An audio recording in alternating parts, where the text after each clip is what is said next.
Sean bienvenidos y bienvenidas a este ejercicio del debate que prepararon estudiantes de la licenciatura en periodismo de la materia de estructuras sociales en México en este 2025.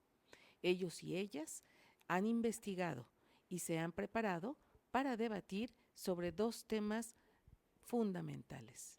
El primero tiene que ver con la legalización de la eutanasia en México y el segundo tiene que ver con la censura de los narcocorridos como una amenaza contra la libertad de expresión. A continuación, el primer equipo hará su debate. Adelante.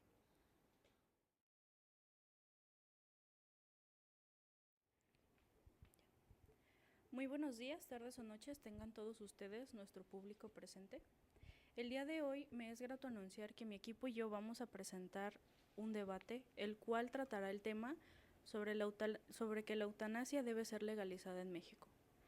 Por la parte de la postura en contra tenemos a los integrantes de equipo Valeria, Enrique y Kevin. Y en el lado de la postura a favor se encuentran los compañeros Manuel, Tomás, Adrián y su servidora y líder de equipo, Alexa. Para dar inicio, procederemos con la exposición de la postura en contra. La eutanasia genera un profundo debate social porque al imponer o cuestionar los principios más fundamentales como el valor de la vida humana, desde una postura contraria que yo obtengo es permitir la terminación deliberada de la vida plantea riesgos éticos y morales difíciles de ignorar, porque ¿qué es eso de andar normalizando la muerte? Simplemente así.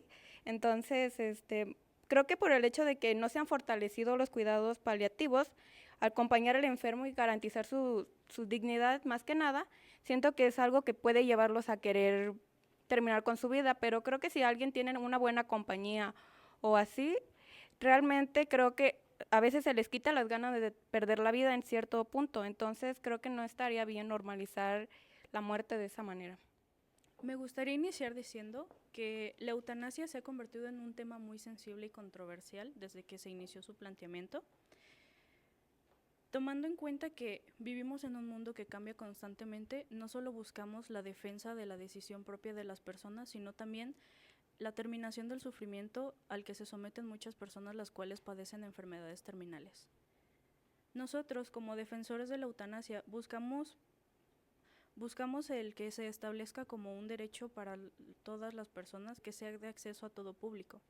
En este caso, desde nuestra perspectiva, no representa la negación de la vida, sino que es una alternativa compasiva para quienes han perdido toda calidad de vida y buscan una muerte tranquila, libre y autodecidida.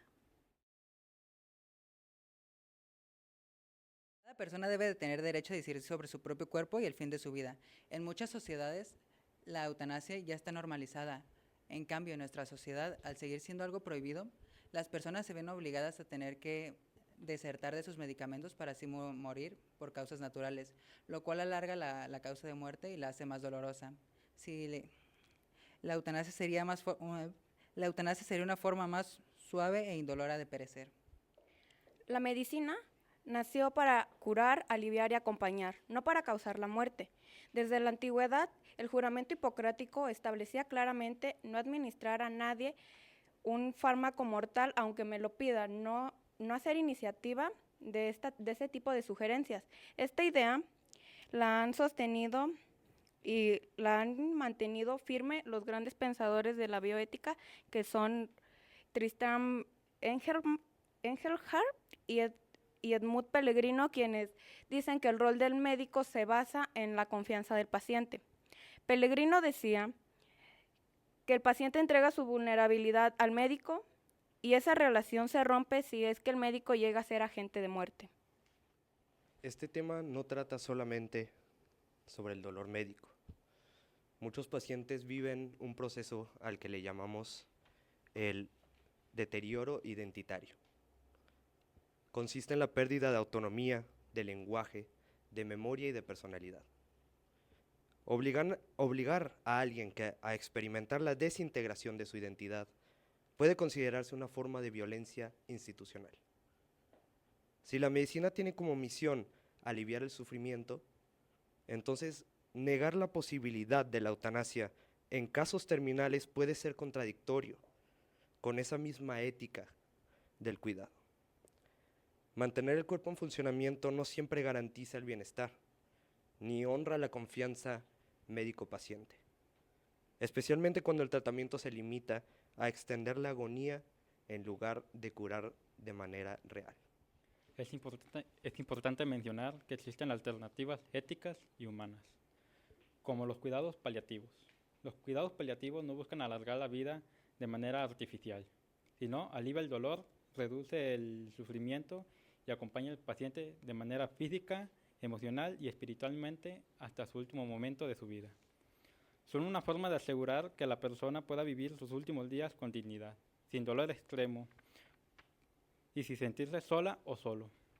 Cuando un paciente recibe acompañamiento, escucha, apoyo psicológico, cercanía familiar y atención profesional, su percepción del dolor cambia. Muchos pacientes en un principio pueden determinar su vida. Después de recibir cuidados paliativos, ya no lo desean, porque se sienten acompañados, protegidos y atendidos. Aunque los cuidados paliativos buscan brindar alivio, el acompañamiento al final de la vida no siempre logra ser el método más efectivo. Es decir, en estos casos, muchas veces las personas son las que sufren demasiado dolor. Nosotros, al no ser los que padecen la enfermedad, no podemos establecer qué tan dolorosa es. Sin embargo, es evidente al ver el deterioro físico que muchos pueden llegar a tener. Aunque los cuidados paliativos buscan brindar alivio y acompañamiento, no siempre logran eliminar de forma final el dolor. Es decir, existen casos en los que ni siquiera el apoyo psicológico o el tratamiento médico puede ayudar a que ese dolor se desintensifique. Ofrecer la eutanasia no solo ayuda una forma rápida para que las personas puedan elegir cómo quieran terminar, sino que ayuda también a las familias a llevar un procedimiento más ameno, en el caso hablando del luto, ya que al ser una decisión tomada por la familia, esto puede implicar que reciban mucha atención en el aspecto psicológico. Es decir, que no van a estar solos durante todo el proceso, sino que van a estar acompañados siempre con un profesional, claro, y obviamente no se busca que a la persona se le obligue a tomar la decisión final, sino que tiene que ser algo de forma totalmente voluntaria. Además, se toma en cuenta que también se deben de tomar en cuenta ciertas características, tanto físicas como mentales y emocionales, para asegurar que esto no es una decisión forzada. Desde una visión crítica, la pérdida total de autonomía o deterioro irreversible puede resultar.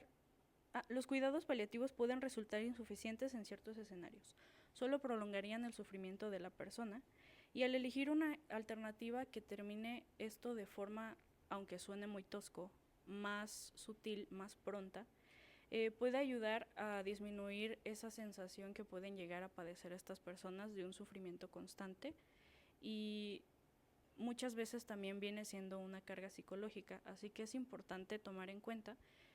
Retomo inicialmente lo que dije al principio, el hecho de que no siempre los cuidados paliativos van a ser la alternativa, sino que pueden llegar a prolongar un poco más el dolor de las personas. La eutanasia puede convertirse en una salida barata para un Estado, que prefiere ahorrar que invertir en sus ciudadanos. Tratar a un paciente con una enfermedad terminal cuesta mucho dinero, pero los cuidados paliativos también cuestan. Por lo tanto, la eutanasia puede ser mucho menos costosa.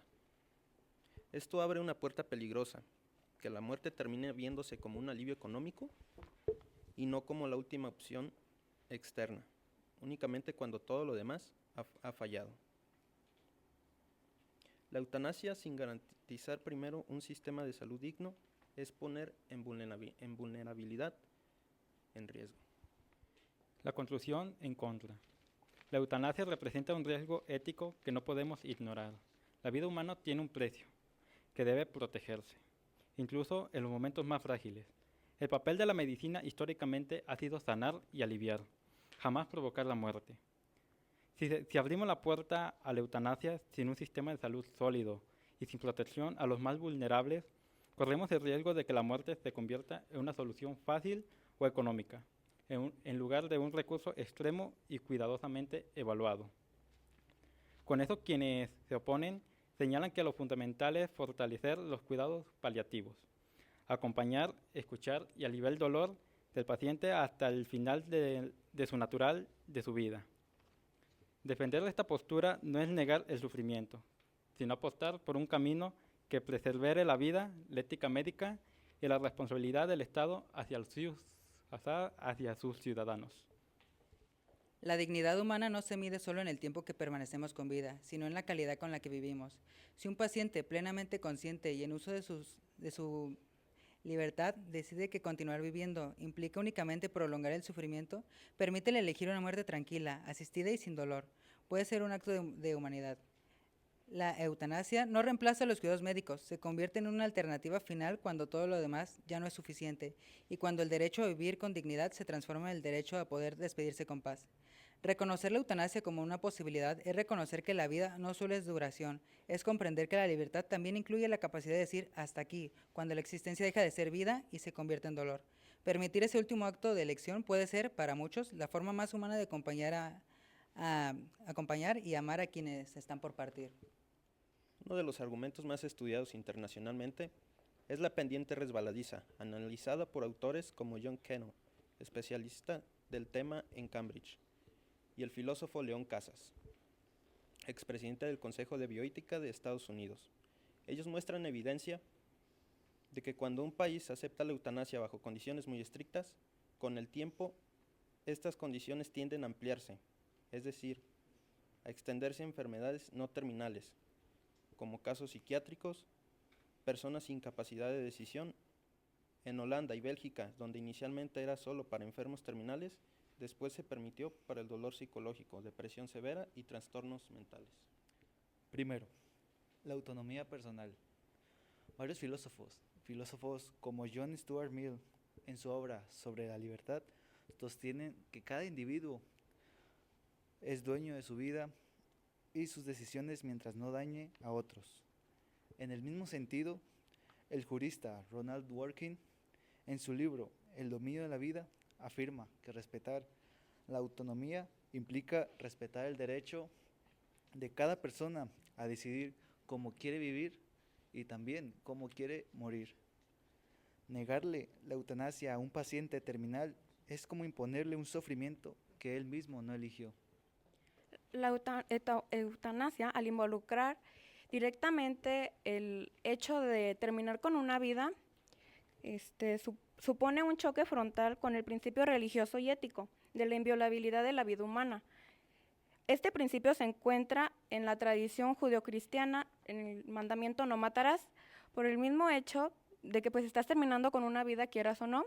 Entonces también esta postura la defiende un filósofo laico como es Immanuel Kant, quien dice que la vida humana tiene un valor absoluto y no puede tratarse como un modo de aliviar el dolor. Aparte, no puedes obligar a los médicos a querer hacer ese procedimiento si va en contra de sus valores éticos y pues morales también, por el mismo hecho de que a lo mejor muy religioso, no puedes obligarlo a cometer un asesinato.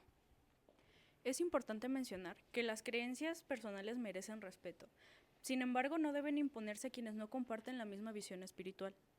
La religión puede orientar la vida de cada persona mientras sean practicantes de ella. Sin embargo, como ya mencioné inicialmente, no puede definir lo que se tiene que hacer sobre el cuerpo de una persona. Su influencia no puede extenderse hacia el cuerpo. Debatir este punto no implica despreciar la fe, sino reconocer que en una sociedad amplia y diversa, ninguna creencia puede elegirse como una verdad absoluta. No podemos normalizar la tonta idea de morir para dejar de sufrir, mientras no hemos hecho lo básico, que en México nadie sufra por falta de atención médica.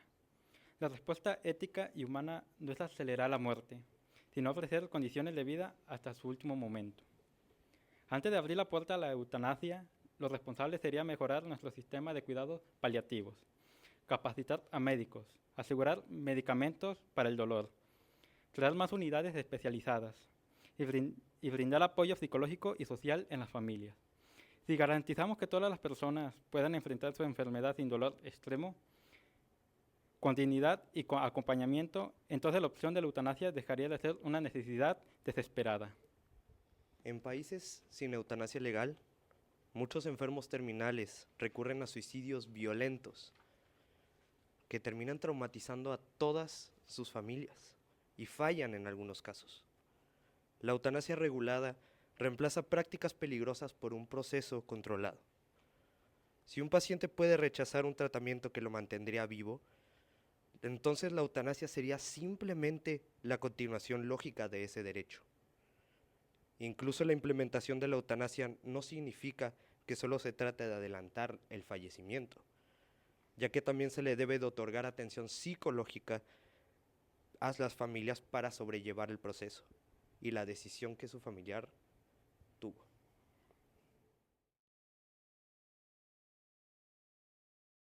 Conclusión en contra. Cabe mencionar que México no cuenta con un sistema de salud capaz de garantizar que una decisión de tal magnitud sea realmente libre y sin presiones. Vivimos en un país donde millones de personas no tienen acceso ni siquiera a medicamentos básicos, donde hay hospitales saturados, falta de personal, corrupción y escasez constante de recursos. ¿Cómo podemos pensar que una práctica tan delicada como la eutanasia sea aplicada con transparencia y sin abusos? Si hoy no se pueden garantizar tratamientos, ¿cómo se va a garantizar que un paciente decida sin miedo, sin presión y sin manipulación? Como conclusión a favor, nosotros presentamos: la existencia de desigualdades no invalida la posibilidad de legislar controles estrictos, comités médicos, evaluaciones psicológicas y mecanismos de supervisión que reduzcan el riesgo de abuso. Prohibirla no elimina el problema, solo invisibiliza el sufrimiento de quienes ya no encuentran alivio y que en algunos casos recurren a métodos, como ya se mencionó, improvisados, dolorosos o traumáticos. Me gustaría cerrar con lo siguiente. He de mencionar que dentro de mi entorno he sido testigo de la agonía a la que son sometidas personas cuando padecen una enfermedad terminal, cuando reciben tratamiento. Es por eso que pido un momento de reflexión para ustedes, nuestro apreciado público. ¿Qué es peor? ¿El ver cómo una enfermedad destruye a quien amas lentamente, pasando agonía cada día que pasa? ¿O el ver cómo de alguna forma esa persona puede descansar en paz, sin dolores y sin prolongar su vida solo por obligación legal? Los y las estudiantes de periodismo de primer semestre que han presentado su debate acerca de este tema tan controversial han hecho su tarea y le han traído a ustedes estos datos informativos construidos a manera de debate. Usted que está en su casa, que conoce sus circunstancias, pero ahora está informado e informada, puede tomar la mejor decisión. Muchas gracias.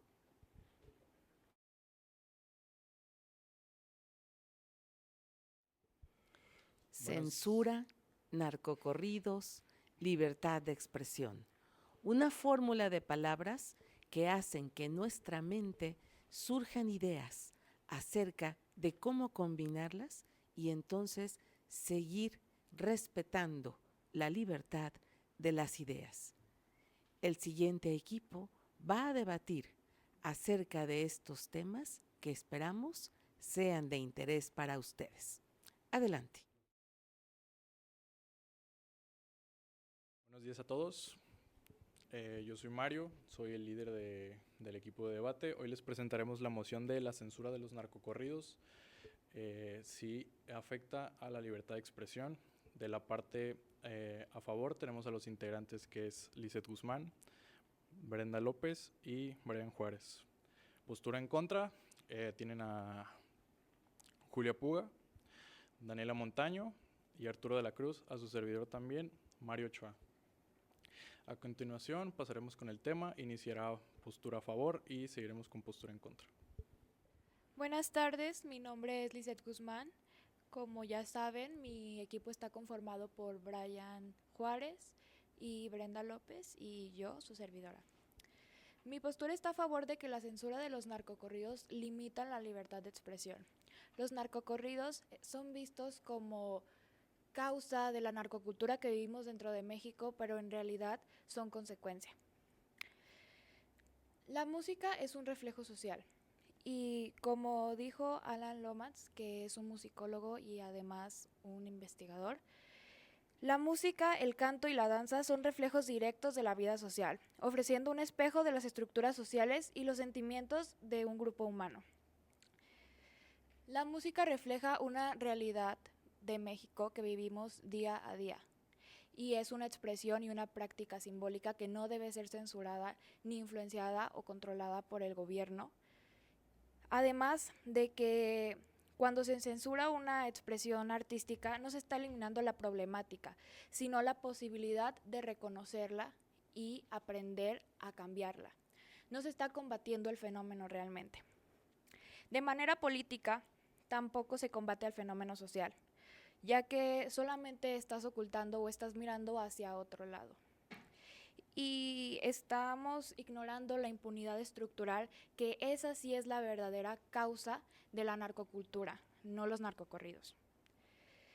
Nuestra postura sostiene principalmente que los narcocorridos son el reflejo de la realidad y que censurar es ignorar. Yo soy Mario Ochoa, postura en contra. Los narcocorridos cruzan la línea roja de los artículos 6 y 7 de la Constitución de los Estados Unidos mexicanos. Es vital desmentir el mito de que la libertad de expresión es un derecho absoluto e intocable en México.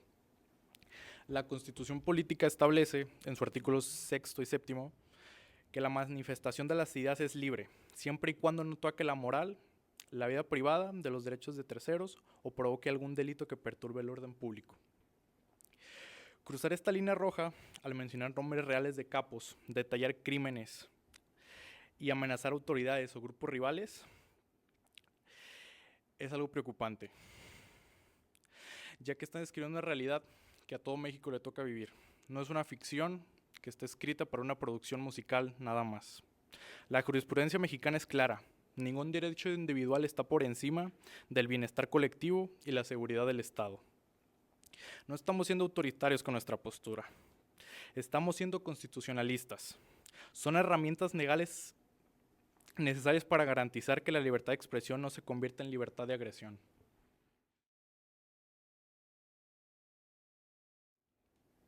Hola, mi nombre es Julia y el día de hoy les voy a exponer sobre mi postura en contra. La mitología del narcotraficante como figura heroica. Astorga explica que la cultura popular, incluyendo los narcocorridos, contribuye a la creación de la mitología del narcotraficante, donde se le presenta como figura heroica, poderosa y aspiracional. Según el autor, estas narrativas romantizan e idealizan el delito, normalizan la presencia de la violencia y fortalecen la imagen simbólica del criminal dentro de la sociedad. Con base a esto, los narcocorridos funcionan como propaganda involuntaria del crimen organizado. Distorsionan la realidad y generan modelos aspiracionales para jóvenes. Por ello, es válido sostener que su censura o regulación puede prevenir la legitimación social del narcotráfico. Esto seduce a los sectores juveniles en contexto de desigualdad económica y falta de oportunidades. Se romantiza e idealiza al criminal, normalizan la presencia de la violencia y aprueban la figura del delincuente dentro del imaginario colectivo.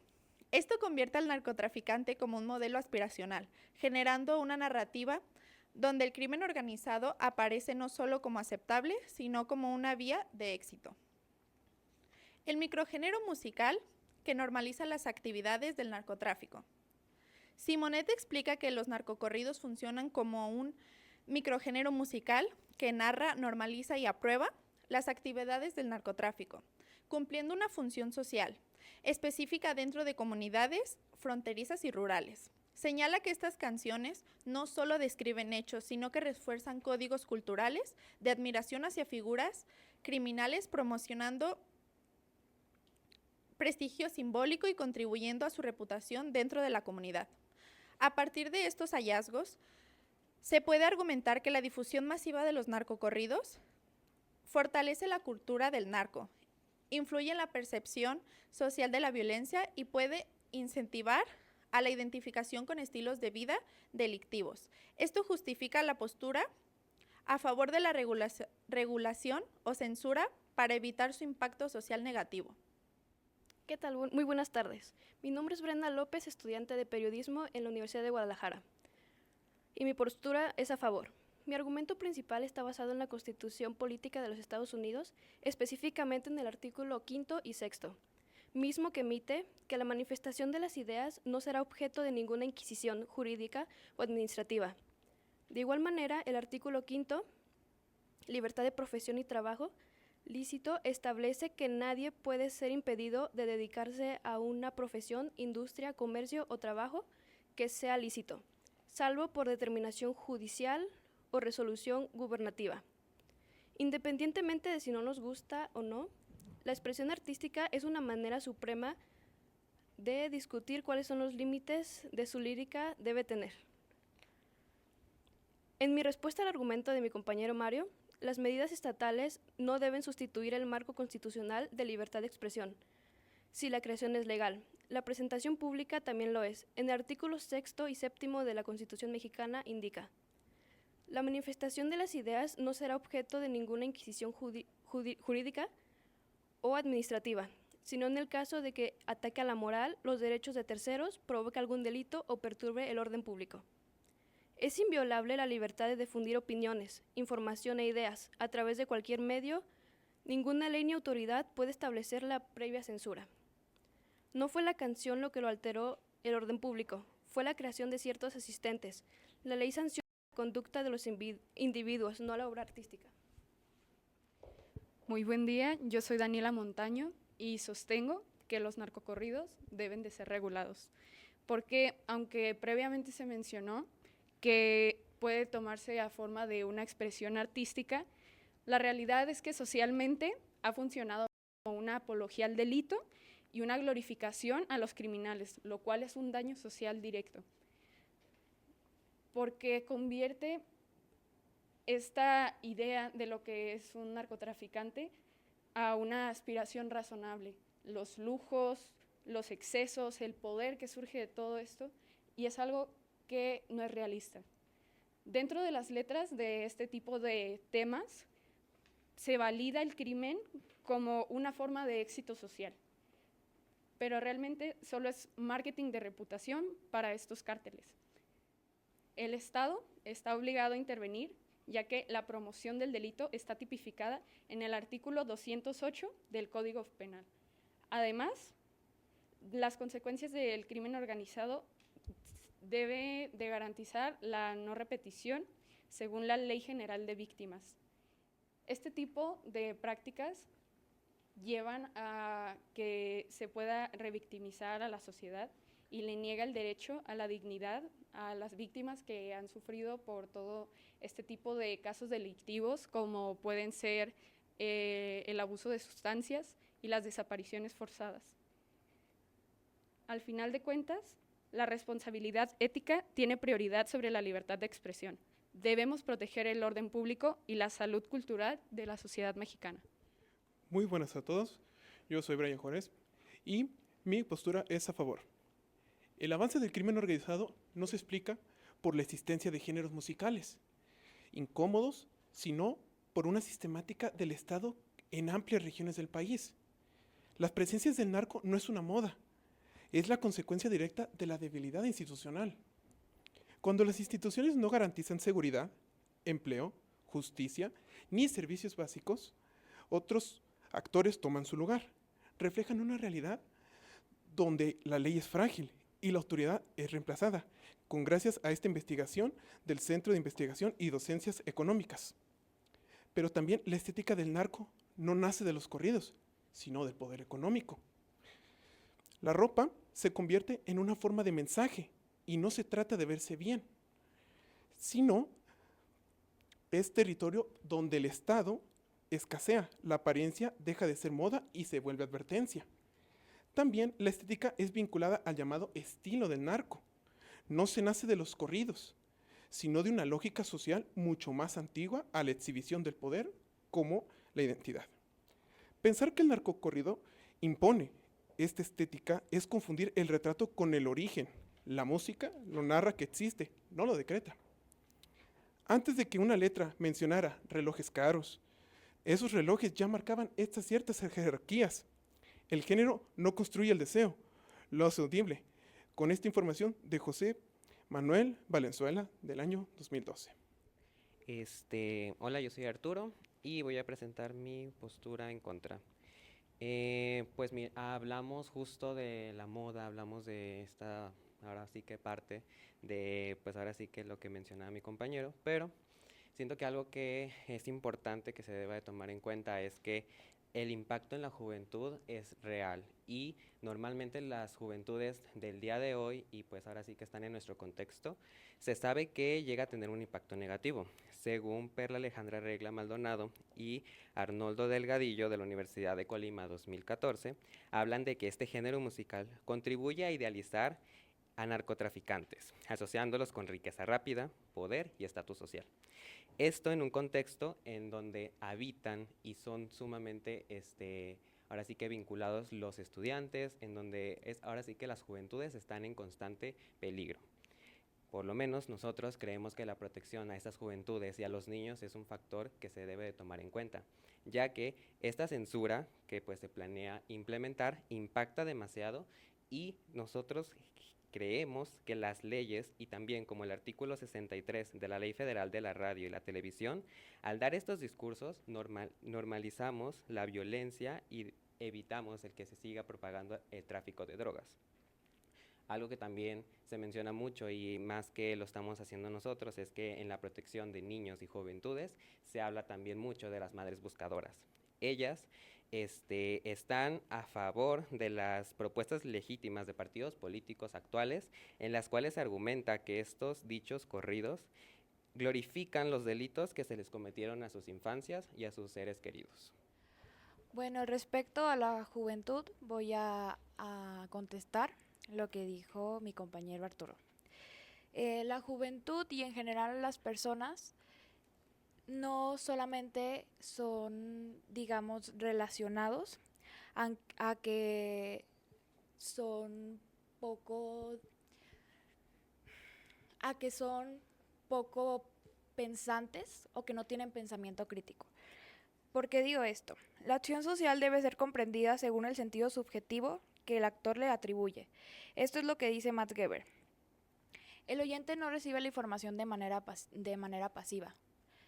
Decir que el oyente o meternos en la infantilización del oyente es hablar también de que es manipulable. Y aunque sí es cierto que en el aprendizaje cultural existen características primordiales para aprender algo que es, por ejemplo, la imitación, también hay más allá. Otro, por ejemplo, que es de los más importantes, es la asimilación de elementos y una reflexión que hace el propio oyente después de la asimilación de estos elementos. Entonces, la juventud sí es importante, sí necesita ser educada, pero la censura a los narcocorridos no es la solución, porque simplemente se está expresando una realidad que ellos mismos viven. Necesita ir más profunda, necesita un cambio más profundo, porque las expresiones culturales nacen para responder a necesidades culturales. Los narcocorridos nacen para responder a este tipo de necesidades.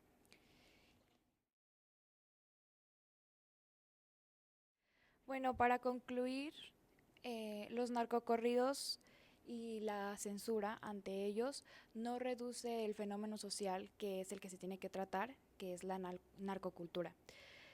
No reduce tampoco la violencia, solo elimina una de las pocas herramientas culturales que tenemos para poder reconocerlo y describirlo, como antes lo había mencionado. Sí, es cierto que el Estado necesita combatir la narcocultura, pero debe hacerlo con justicia social, con educación y con oportunidades, no con un silenciamiento cultural. Además, hay muchas otras cuestiones. Puedo hablar, por ejemplo, de que la música es la realidad. ¿A qué me refiero con esto? Quizá quede más claro con una cinta. El hombre es un animal inserto en tramas de significación que él mismo ha tejido y la cultura es esa trama. ¿Por qué? Porque la música es una trama de significación, porque la música es una experiencia social y también se relata a través de esto. Si podemos hablar de la influencia del gobierno, hay una hegemonía impuesta o control que se intenta persuadir a la sociedad ante esto. Antonio Gramsci dice: la cultura popular es un campo de batalla donde la hegemonía se intenta imponer, pero también donde surgen formas de contracultura y resistencia por parte de las clases subalternas. En cuanto a la apología al delito, que tanto se habló de ella, no está tanto en la obra, está en la etiqueta.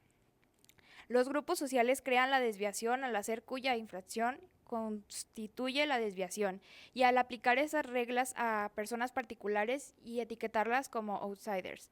Esto dijo Howard Becker en 1963. Y es que los narcocorridos no son los que incitan al crimen, los crímenes ya están. Son simplemente una forma de descripción de estos crímenes que, a pesar de que sí no está bien o no es moralmente correcto, yo les dejo con una cuestión, y es la siguiente: ¿cómo vamos a tener un país en el que la expresión musical sea moralmente correcta si la realidad no es tratada con una manera moralmente correcta? Hay desapariciones, hay adicciones, hay un montón de problemas con los cuales narrar, y sí, obviamente hay una narrativa oficial que quieren dar en el país, pero ¿de verdad le es fiel a la estructura y la realidad social que estamos viviendo? Porque a mí me parece que no. Y los narcocorridos, aunque sean políticamente incorrectos, son reales. Y esa sería mi conclusión. Bueno, para concluir en la postura en contra, los corridos, muy a pesar de las opiniones que logramos tener cualquier persona que esté informada en estos temas, son reales. Eso no se puede mover de ninguna manera. Si bien la realidad que se describe es la que se vive en este país, no es completa. Lo que se toma de esta parte solo es del victimario. Si bien podremos decir que, bueno, es lo que nos tocó vivir, es lo que se vive día a día, este es el preciso problema que nos presentan estas canciones. El normalizar algo tan bizarro y violento como es un asesinato, como es la trata de personas. Cualquiera de estas cosas es algo que irremediablemente puede llegar a pasar, tal vez no incitado, principalmente por una canción específica, pero sí por hechos que lo avalan.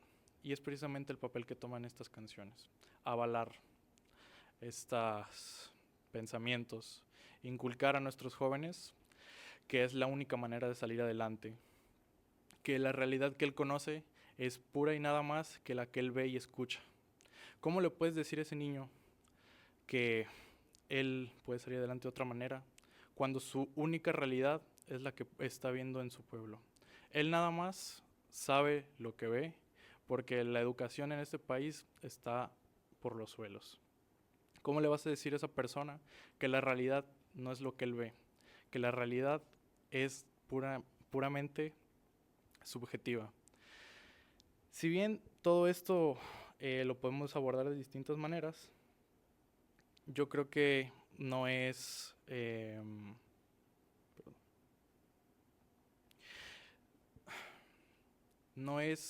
la manera completa, pero hay que tomar en cuenta los dos polos, tanto el del victimario como el de la víctima.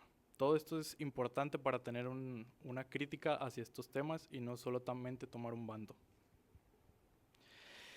Si bien podemos tener cada quien opiniones distintas, es necesario estar informados de estos temas.